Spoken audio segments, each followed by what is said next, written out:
Hello बच्चों, चलिए तो आज हम क्लास 9 के हीरोन्स फॉर्मूला से काफ़ी इंपॉर्टेंट एक क्वेश्चन को लेकर डिस्कस करने वाले हैं। चलिए देखते हैं क्वेश्चन क्या, फिर उस पर डिस्कस करते हैं।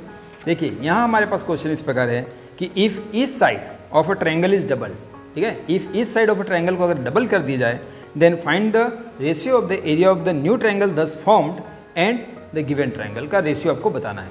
ठीक है, चलिए स्टार्ट करते हैं। क्या बोला गया हमें क्वेश्चन में? क्वेश्चन में यहाँ आपको बोला गया है कि आपके पास दो ट्रायंगल है। इस ट्रायंगल के अगर हर एक साइड को डबल कर दिया जाए तो इस ट्रायंगल का एरिया और इस ट्रायंगल के एरिया का रेशियो आपको बताना है।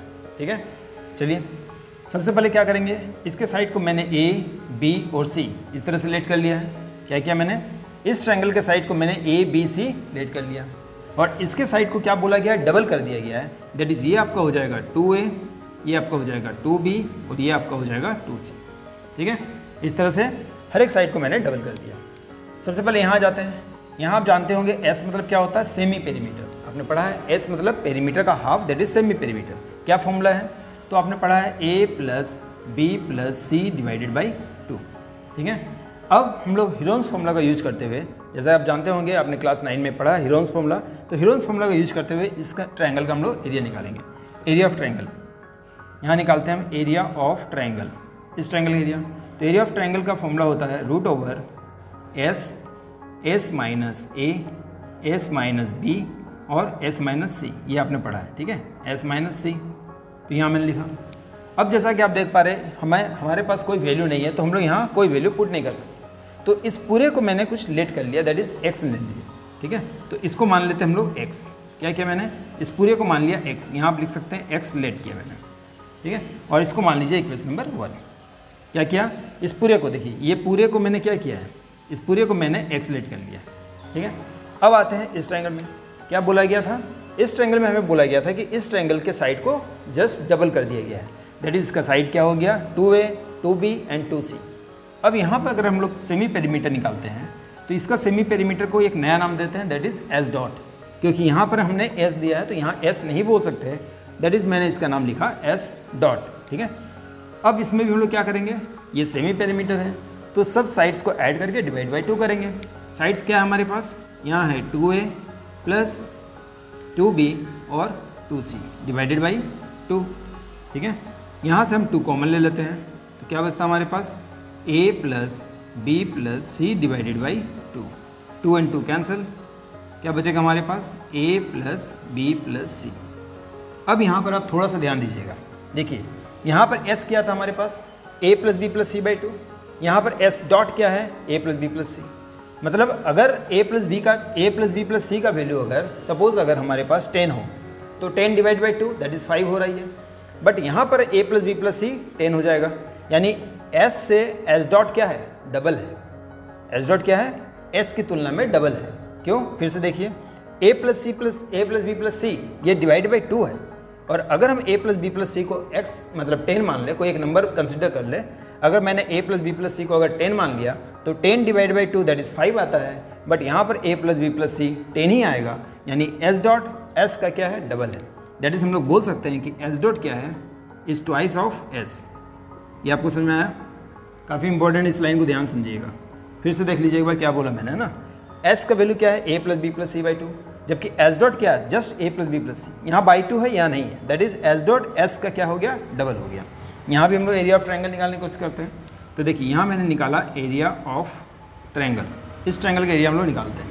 तो इस ट्रायंगल का एरिया अगर हम लोग निकालते हैं तो फॉर्मूला तो वही अप्लाई करेंगे ना, लेकिन यहाँ पर हम लोग लिखेंगे एस डॉट, क्योंकि यहाँ पर क्या होगा, एस डॉट है हमारे पास, यहाँ पर एस था, एस डॉट, और यहाँ हो जाएगा एस डॉट माइनस साइड को माइनस करते हैं।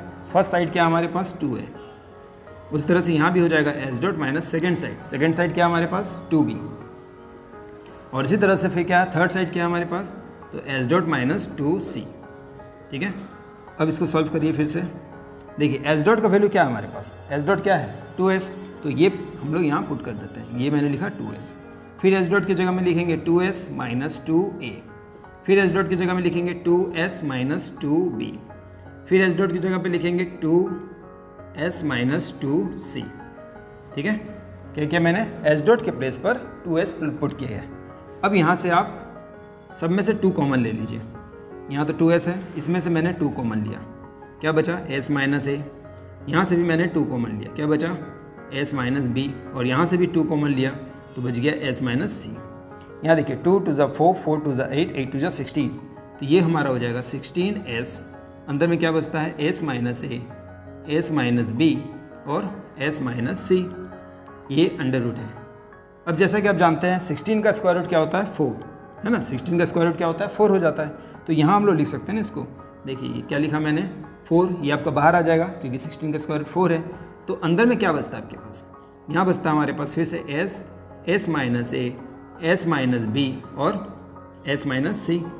बट जैसा कि आप जानते हैं कि s माइनस ए, s माइनस बी और s माइनस सी को मैंने क्या लेट किया था x, है ना, फ्रॉम इक्वेशन 1 में। अब देखिए कि इक्वेशन 1 में है, जैसा कि आप देख पा रहे हैं इसको हमने क्या लेट किया है x, तो इसके प्लेस पे हम x लिख सकते हैं और ये 4 इंटू एक्स हो जाएगा, that is area of triangle क्या हो गया, तो यहाँ लिख सकते हैं 4 इंटू, और इसका वैल्यू हमारे पास कितना है x, ठीक है। 4 इंटू एक्स कहाँ से आया, आप लिख सकते हैं यूजिंग इक्वेशन 1, तो इसको मान लेते हैं इक्वेशन नंबर 2। तो यहाँ पर आप देख पा रहे हैं इस ट्रायंगल का एरिया क्या निकल चुका है, यानी एरिया ऑफ न्यू ट्रायंगल, यहाँ बोल सकते हैं एरिया ऑफ न्यू ट्रायंगल ये, ठीक है, एरिया ऑफ न्यू ट्रायंगल, ये ओरिजिनल ट्रायंगल, ये न्यू ट्रायंगल। अब हमें क्या बोला गया था, रेशियो निकालना है, तो यहाँ हम लिखेंगे रेशियो, क्या निकालना था, रेशियो क्या निकालना था, तो area of new triangle that is this one को हम लोग इस ट्रायंगल के एरिया से डिवाइड करेंगे। तो यहाँ लिखेंगे area of new triangle divided by area of original triangle, ठीक है, area of original triangle this one. तो न्यू ट्रायंगल का एरिया क्या है हमारे पास, ये है हमारे पास 4x, और ओरिजिनल ट्रायंगल का एरिया हमने क्या निकाला था x, ठीक है। अब देखिए x x कैंसिल, क्या बचता है हमारे पास 4/1, दैट इज हम बोल सकते हैं 4:1, और ये हमारा हो गया आंसर। तो आई होप कि ये क्वेश्चन आपको काफ़ी इजीली समझ में आ गया होगा। तो इसी तरह के वीडियो को लेकर हम फिर से मिलते रहेंगे, तब तक के लिए thank you and good bye.